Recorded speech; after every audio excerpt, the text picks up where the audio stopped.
A fotossíntese é um processo que acontece numa organela. Como é que chama a organela da fotossíntese? Não é o cloroplasto?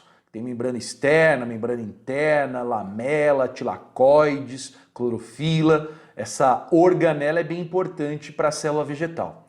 Quando a gente pensa na equação química da fotossíntese que a gente estudou na semana passada, 6 moléculas de CO2 reagem com 12 moléculas de água, sempre na presença de luz.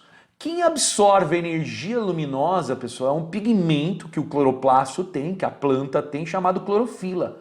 A clorofila ela dá cor ao vegetal, ela é verde, né? Mas ela tem essa propriedade de fixar energia, de absorver energia luminosa. A energia luminosa absorvida garante essa reação química aqui, ó. O CO2 reage com a água para produzir o quê? Uma molécula de glicose mais 6 moléculas de água e 6 moléculas de O2. O O2 é liberado para a atmosfera. Lembra daquele detalhe do que eu pintei de azul aqui, a molécula de água, os átomos de oxigênio? São os mesmos átomos, né? Lembra qual que era a transformação de energia que acontecia nessa equação? A energia luminosa do Sol era transformada em energia química da glicose. Então, pessoal, uma planta ao fazer fotossíntese, ela pega a energia do Sol e coloca essa energia toda na matéria orgânica que ela produz ao longo desse processo. Por isso que a gente classifica a fotossíntese como um processo de fixação de energia. Uma planta ao fazer fotossíntese, ela fixa energia na matéria orgânica que ela fabrica ali ao longo desse processo. Chama atenção aqui também na fotossíntese, pessoal, o fato desse processo envolver também uma troca gasosa. A planta precisa de CO2 para fazer fotossíntese. É um gás que está disponível na atmosfera e que a planta sequestra, tira da atmosfera.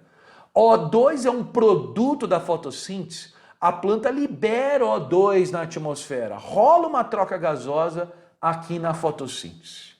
Agora vamos recordar a respiração aeróbica? Nós também já estudamos.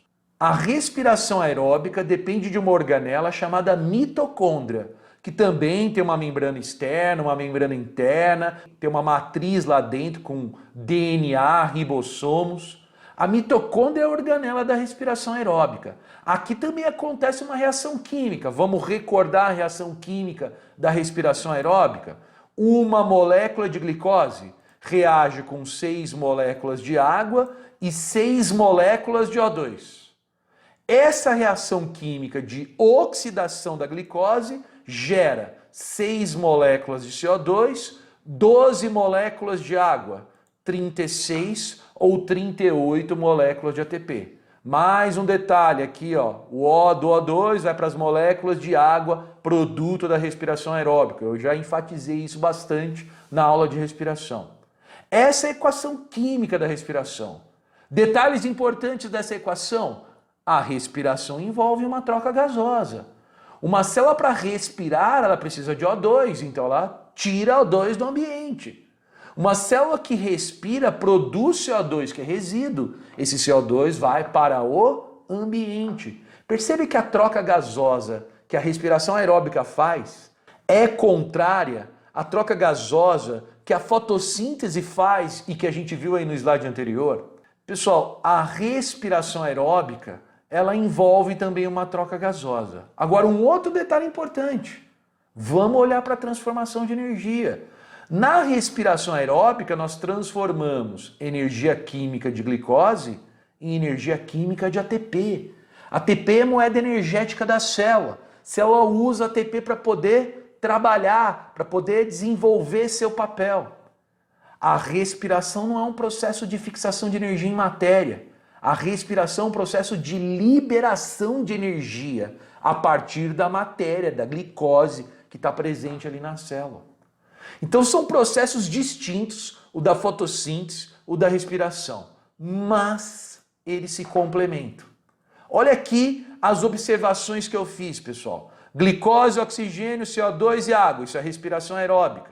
Envolve uma troca gasosa com absorção de oxigênio na respiração, com liberação de gás carbônico na respiração. E na fotossíntese?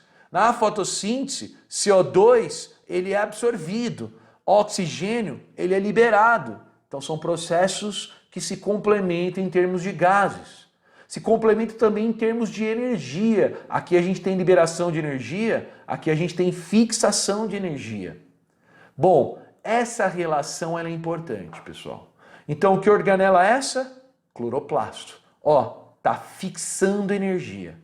Quando um cloroplasto faz fotossíntese, ele produz glicose. Além de glicose, ele produz oxigênio. A glicose e o oxigênio que o cloroplasto produz na fotossíntese, eles vão ser usados pela mitocôndria na respiração. Então, olha só que interessante. Os produtos da fotossíntese, glicose e oxigênio, serão reagentes do processo de respiração. No processo de respiração que a mitocôndria faz, ela usa glicose e oxigênio como reagentes. E o que ela produz? CO2 e água. CO2 e água são produtos da respiração, além do ATP. Respiração é um processo de liberação de energia.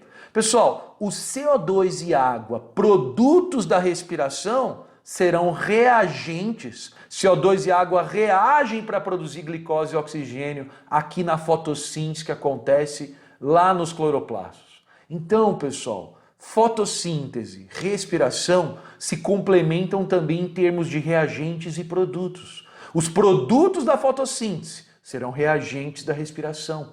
Os produtos da respiração serão reagentes da fotossíntese. E para a gente fechar, transformação de energia da fotossíntese. Energia luminosa do Sol é transformada em energia química de glicose. É um processo de fixação de energia. Qual que é a transformação de energia da respiração? A energia química da glicose é transformada em energia química de ATP. Na respiração, a gente não tem um processo de fixação, a gente tem um processo de liberação de energia.